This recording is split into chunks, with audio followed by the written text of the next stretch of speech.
WSB.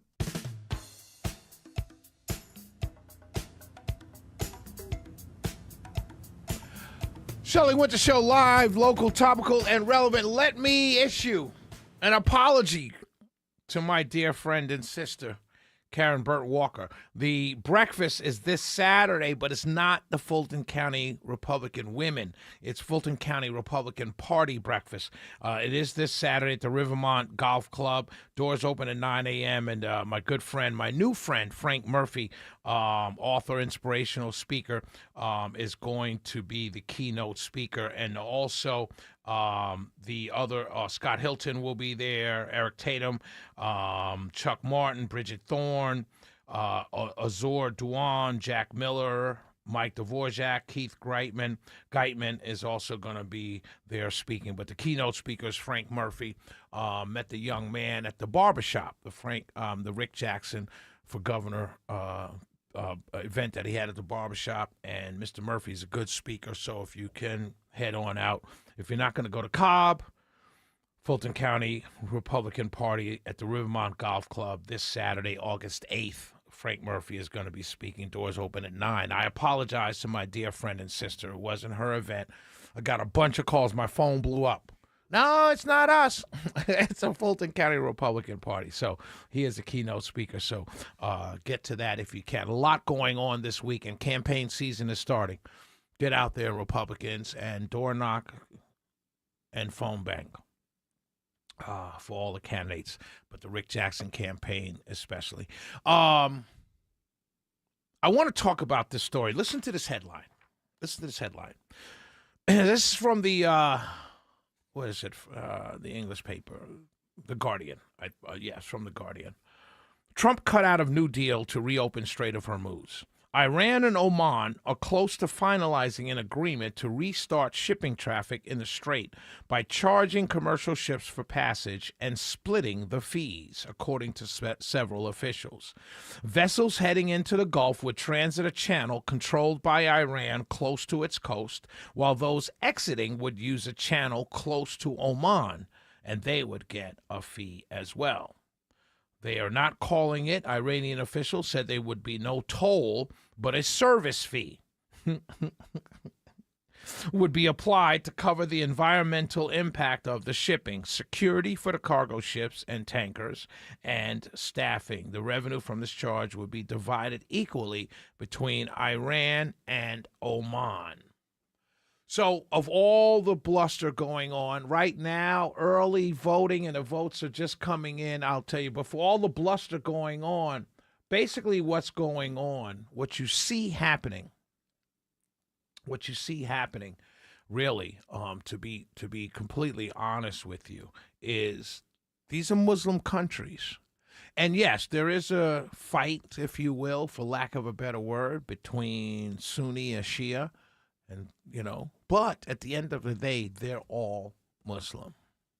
And Iran fired into Oman. Iran is fired into other Muslim countries, but it was the Gulf states that told the president not to bomb Iran. He said, that's what they said. And no, do not do it. We don't want you to do it. Even though Iran had not bombed them, but fired missiles into some of the Gulf states. So you would say, well, the Gulf states are on our side. That's what I've been hearing, right? The neocons have been telling me all along, the Gulf states are on our side. They hate Iran. Well, what people don't realize, particularly in the West, they're all Muslim. And before they take up sides, they're going to be together as Muslims. And that's why you have these Gulf states. And we in the West, we can't understand this. Well, what do you mean? The enemy, the enemy of my enemy is my friend. Not when they're all the same. And it's not a bad thing. It's just a thing. It's the West just doesn't understand that. Because the divide and conquer thing happens all the time, and we think it's working, but it's not. This is why Oman and Iran, hey, look, we're right across the channel from each other. Yeah, we're right across the strait from each other. You take that side, I take this side. We keep all the money.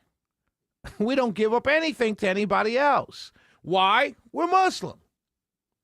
And that's what you see happening. If this reporting is true, that's what you see happening. And we here in the West, we have to understand that. It's not a bad thing. It's just, it is what it is. It really is. European countries band together as European countries. They may have their inter-European squabbles. They may even fire a missile or two at each other. But when it comes down to it, they're all European countries. Or the West, if you will. And what we're not understanding on our side, which is what is inflamed President Trump in his True Social tirade when he said they're unbelievably duplicitous. Not really. They're just doing what countries do. Because they're all saying, hey, you know what? We may not agree with them. We may think they're a bad country, if you will, but we're kind of all believers. And at the end of the day, that trumps everything. No pun intended. And the sooner we understand that, the better off we'll be, and we won't make decisions. There's a reason, ladies and gentlemen. You can listen to all the others. They're going to tell you what they're going to tell you. Or you could see what's happening right before your very eyes. At the end of the day, there's a reason why Reagan, Clinton, Obama, Bush 1, Bush 2, Biden, Trump 1, there's a reason why none of them attacked Iran. And you're seeing it now.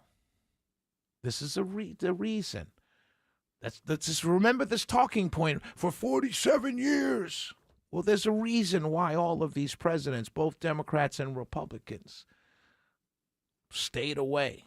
Just let them fire off at the mouth. There's a reason for that, and you're seeing it play out right now.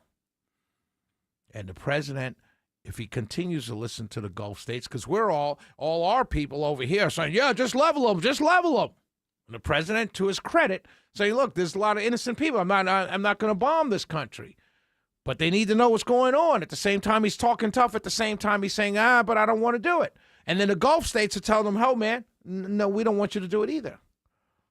And it's not that they're in love with Iran. They're just saying, oh, we don't want you to do it because they're innocents and they're Muslim as well. And many of us here in our little Twitter fingers and Facebook social media fingers don't understand that. It's clear to see to anybody paying attention. But, you know, it is what it is. Keep listening to the warmongers tell you that you're marked safe from Iran getting a nuclear weapon today. You just have to pay higher gas prices and higher grocery prices. The Shelley Winter Show, 404-872-0750, 1-800-WSB-TALK. When we come back, there's a bill out there requiring social media firms to get parental approval for users under 16. Whoop, whoop, hooray! I love this idea. We'll be right back. This is Shelley Winter.